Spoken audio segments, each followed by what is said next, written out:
Okay, so if you've been around long enough, you know we've ranked every Iron Maiden album, every Judas Priest album, and every Metallica album. But today we rank every album from Megadeth.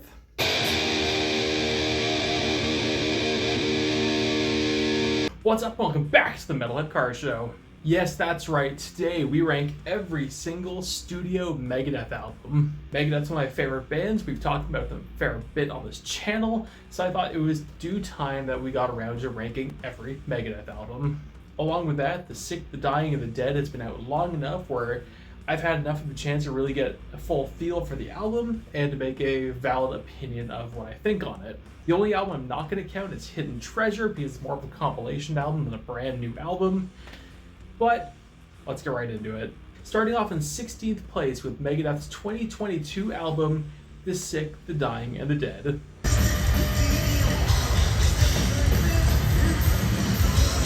Now, I'm not one to dump brand new albums right at the bottom because they're brand new, and you'll see that through this entire video. But The Sick, The Dying, and The Dead came off as just a weaker entry into Megadeth's lineup. Now, it does have some awesome songs like The Sick, The Dying, and The Dead, Soldier On, We'll Be Back. But frankly, I think this album has a lot of really weak material or a lot of really forgettable material, and it does plague the album a little bit. Now, I hope We'll Be Back stays in the setlist for a very long time. I think it's one of the songs that doesn't need to be dropped ever. But then at the same time, I think songs like Mission to Mars ends up being just one of the weakest Megadeth songs in a very long time. Now, I'm not judging the whole album based on that one song, but there's a lot of really weak material on it. So for those reasons, it's going in last. 15th place, World Needs a Hero.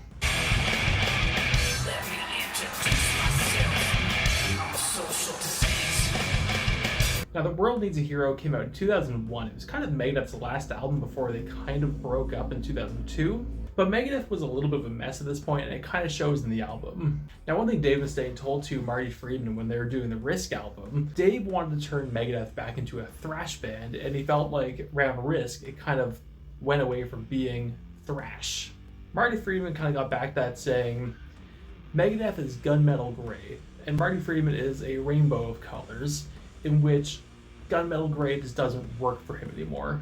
So, after Risk, he quit. So World Needs a Hero came out when things weren't going great in Megadeth. They had a new guitarist, and the direction was kind of up in the air toward what was actually going to happen. Now, this album did make some awesome songs. I think 1000 Times Goodbye is great. I think Return to Hangar is awesome. I think Dread of the Fugitive Mind is excellent, and I'm thrilled they pulled that one back out. But I also think songs like When is just kind of dreadfully long, and Motorpsycho might be one of the worst Megadeth songs I've ever heard. It's not a bad album, but I do find it to be one of Megadeth's weakest. 14th place, Super Collider.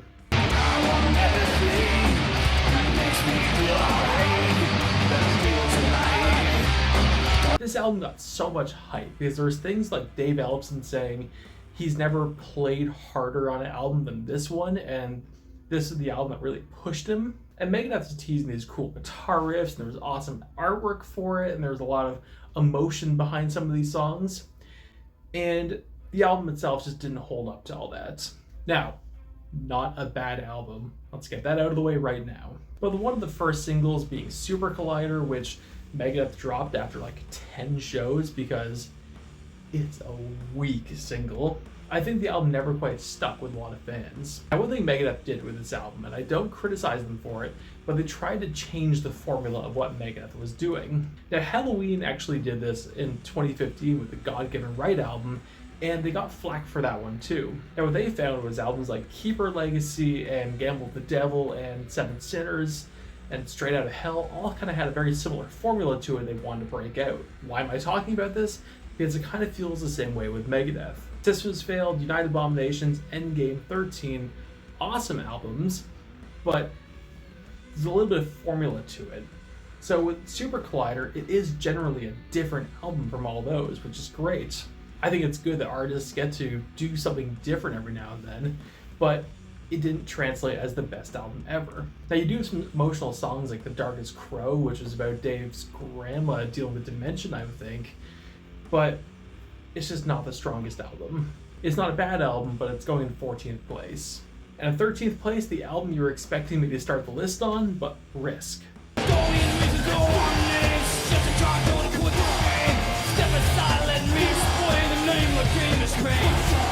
First thing first, Risk is a good album. It's a really good album. It's clearly not their strongest album, but it's not bad. Now, Risk got some flack for just being one of the poppiest albums Megadeth's ever done, and people aren't wrong in saying that. It's probably the album that has the least amount of high energy songs. One of the main singles on the album was almost soft rock, and despite I would actually love to hear it live, I don't think anyone's been able to take the song Crush 'Em seriously. But you know what? Crush 'Em's great. Doctor's Calling's great. Prince of Darkness is great. Insomnia is truly an awesome album opener. Like, it's not the strongest album ever, but it has a lot of really good songs on it. If you haven't listened to the album in a while, go check it out again. It is truly worth another listen, but I'm not going to argue in saying it's the best album they've ever done, because it's not. I can't put it any higher, but it does not deserve to be on the bottom of any lists. 12th place, and before I say what it is, this was the hardest album to actually pinpoint where it needs to go. Now, the album is The System Has Failed. Kick the chair! The roast died just like one quick wish. Do this out. I generally really like this album. I thought it was gonna be a lot higher on the list, but when making this list, I really couldn't put it any higher than 12th. Now, it has some wicked songs on it, and it made for a really cool live album, but it also has some songs that I absolutely never go back to, and a couple weak singles on it. Its redeemer is having one of the best Megadeth opening songs of all time, being Blackmail the Universe and Kick the Chair. I've talked about it in the past. Kick the Chair is one of the coolest guitar parts ever.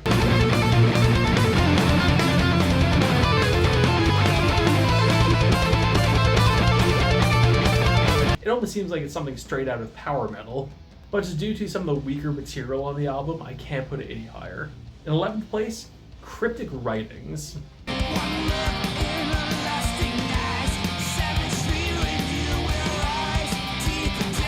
Now, Cryptic Writings is probably the album that has the most amount of forgotten really good material. Like, they play Trust, they play She-Wolf, and on a rare occasion, they'll pull out Use the Man. But I think it's way past due that Megadeth plays Fight for Freedom or Secret plays live. Now, I've always felt that this album has a little bit of filler to it, so I don't really want to put it any higher, but at the same time, it has a lot of really good songs. Not a lot of really great songs, despite She-Wolf and Trust kind of deserve that, but a couple more or less filler, this album would be a lot higher. 10th place from 1994, Euthanasia.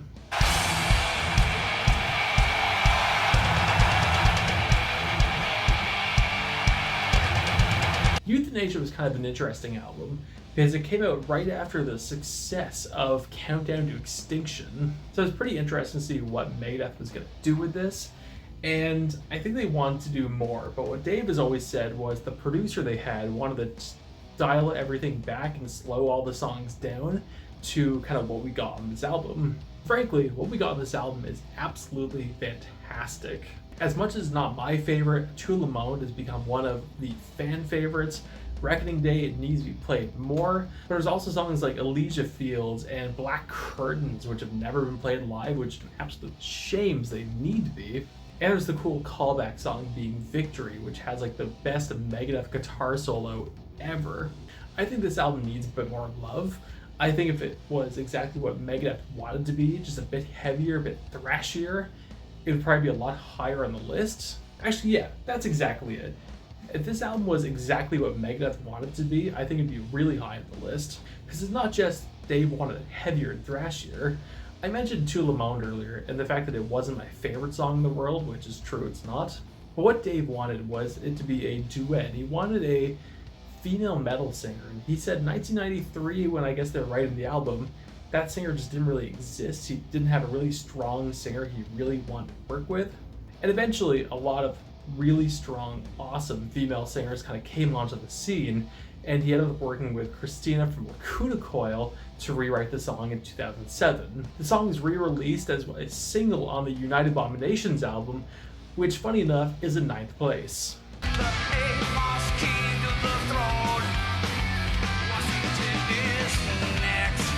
This album was written with the Drover brothers along with James Lorenzo on bass, and it ended up being a really solid album. Sleepwalker, Washington is Next, Burnt Ice. This album came out with some absolute bangers. I do generally find this album to be substantially stronger than its predecessor, being System Has Failed, but at the same time, it still has some songs that are kind of forgettable. But as much as United Abominations was a step up from System Has Failed, its successor was a huge step up from it, which we're not talking about that album, but we'll get to it. I think a bit more time on all the songs would have made this album really, really strong, but it just has a couple forgettable songs, so it's not going any higher on the list. 8th place, and right to the beginning, Killing Is My Business, and Business Is Good.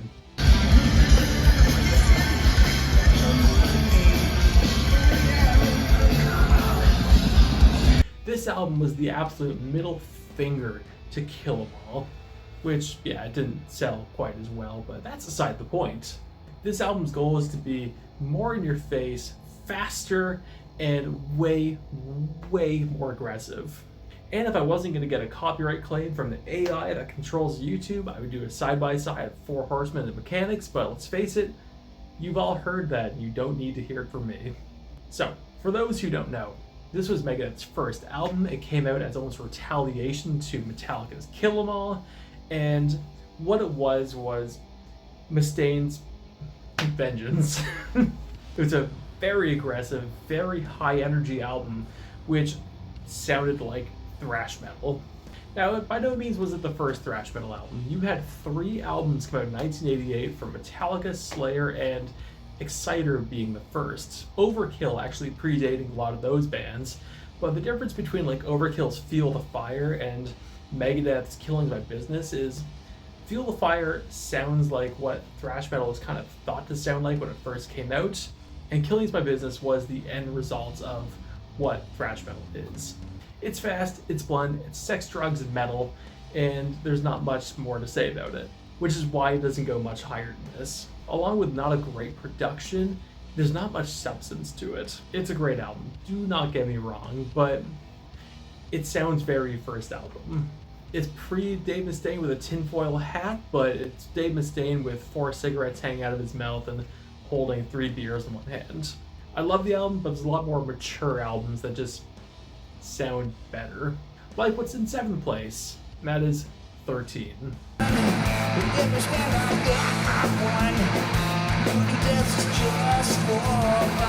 I think 13 is one of the most underrated Megadeth albums of all time. This is one of those rare albums, which I'll agree with. The singles were probably the weaker songs in the album, and they left out a lot of songs that they really should have played live. Like if I were to make like an 18-song Megadeth set based on the 13 album, this is what it would look like, and it's absolutely not what we got at all. I think leaving out songs like 13 or Sudden Death or Fastlane was kind of a mistake, and like they eventually pulled out Never Dead, which is a lot of fun, but they never really gave the album the love it truly deserved. I also think it had some wicked artwork. Now I'm not putting any higher despite I got a lot of good to say about it, because it's singles. I think Guns, Drugs, and Money and Whose Life Is It Anyway just weren't the most solid songs in the world. If they really doubled down like Never Dead or Sudden Death, I think the album would probably seem a lot stronger. And then songs like Whose Life Is It Anyway or Guns, Drugs, and Money would just be kind of fun B-sides, which frankly would probably actually put it higher in this list, but oh, here we are. 6th place, Countdown to Extinction. You take a mortal man. Likely the most successful Megadeth album of all time, one of 2 albums in which Megadeth played in its entirety live, and has some of the most famous and well-loved Megadeth songs of all time. Frankly, I don't have anything bad to say about this album, but I think there's just some albums I find more exciting. Like, it's a great album. Again, I don't have anything bad to say about it, and it has one of the best closing songs of any album being Ashes in Your Mouth. But I do think this is when Megadeth started to kind of cross the line of being thrash metal to metal, which slowly turned to rock, which took albums to do. And there's a lot of really good metal on this album. But due to, I have to actually say that, it puts it down the list a little bit for me. 5th place, Endgame. Head crusher, get Now, there's some tinfoil hat in this album. I'm not going to ignore that at all, especially with the song Endgame. But there's also no bad songs on this album. For like post-reunion albums, this is by far one of the best albums they've done. I said earlier that there's kind of a formula going for Megadeth. This is where the formula peaked. Like, this is the best thing they had. And having guitar genius Chris Broderick on the album, they clearly really want to show off what he could do. So they made one of the best intro songs they've done being to like Chaos to really show off what he has. And then going into one of the most aggressive songs they've ever written being This Day We Fight. Again, I've got nothing bad to say about this. Like, there might be one song I would skip, but frankly, this album's really strong. I remember one of my old buddies saying, after listening to Metallica's Death Magnetic, that it was a great album. So it'd be hard for Megadeth to kind of keep up after that, and they absolutely did. And I'm not comparing Megadeth and Metallica. That's been done to death. I'm just saying, time-wise and kind of what people are seeing, that's just one of the opinions I heard on this album. So why isn't it going any higher? Well, as much as I think this is an extremely strong album, I think there's a couple that are better. Now, this next album, I think this was only named this. So when Megadeth was in interviews in 1988, and people asked, how is Megadeth doing? Mustaine could say, so far, so good, so what?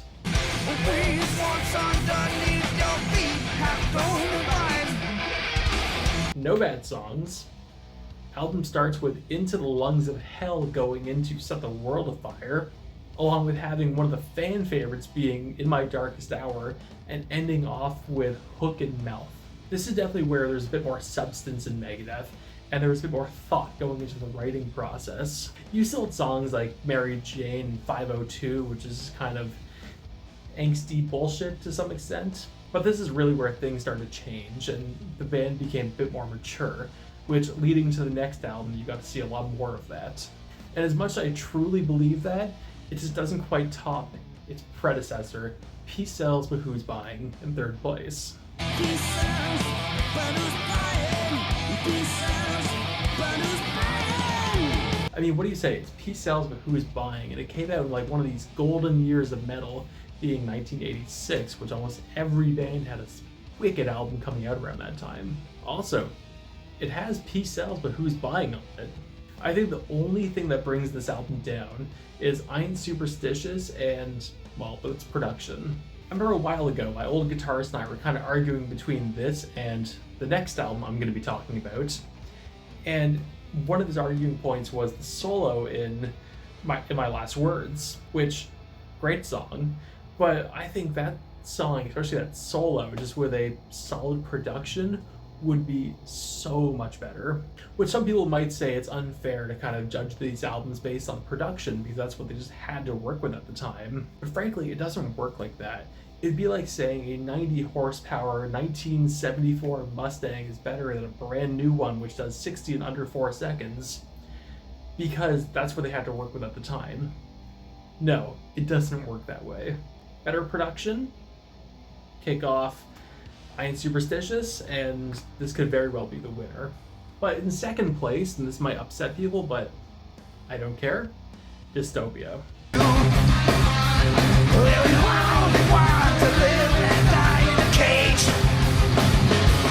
Dystopia came out after Super Collider, which, as I said earlier, Super Collider just wasn't that strong of an album, and this was kind of a really exciting time for Megadeth.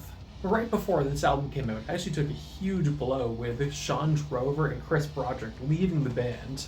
Now they left because there was talk in Megadeth of, well, firing those two to have the Rust in Peace lineup for the 25th anniversary of Rust in Peace. Now Dave was never actually for this, but it was Megadeth's management that kept pushing it towards him, and word got to Chris and Sean, and they both quit, and they both announced they quit in like a day apart from each other. So with Dave Ellefson still in the band, temporarily, they ended up getting Kiko from Angra and Chris Adler from Lamb of God. And they kept teasing videos of Chris working on drum parts or the new drummer working on drum parts and just building up so much hype for this album, which what we saw from the previous album, hype can kill something, but this album lived up to it. The only song I'd say is a little bit weaker is The Emperor. I think it's The Emperor. and everything else is absolutely solid. Frankly, if you just cut that one song out, I don't think anyone would be upset, and we'd be left with one of the best Megadeth albums of all time. But one of the best Megadeth albums of all time, because in first place is Rust in Peace.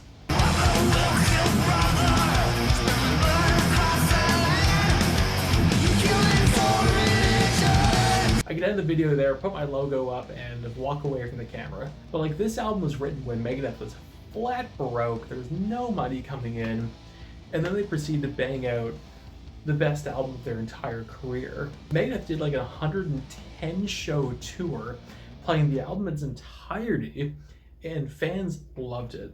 Again, they loved it so much that the management actually wanted to get the original lineup back together and do it again. And I mean, I get it, like Holy Wars, Hangar 18, Rust in Peace, Five Magics, Tornado of Souls. There is no bad song in this album. And like, I've said that earlier and then said, well, there's this one weak song. Like, there's no bad song in this album. It came up with some of the greatest Megadeth's ever written, period. And I think a lot of what I said is arguable. A lot of the albums on this list could be moved around, and I think everyone is going to have a very different opinion towards where a lot of these albums go. But I don't think there's a single Megadeth fan that would say Rust in Peace is anything below top 3. Hell, top 2, I'll challenge that. But for me personally, it is the best Megadeth album. But I want to know, what do you think? Do you agree with what I had to say? And what is your ranking of Megadeth albums? Let me know in the comments. Thank you all so much for watching. Like, subscribe, and enjoy the view scene. I post on Tuesday, Thursday, and Sunday, and I'll see you later.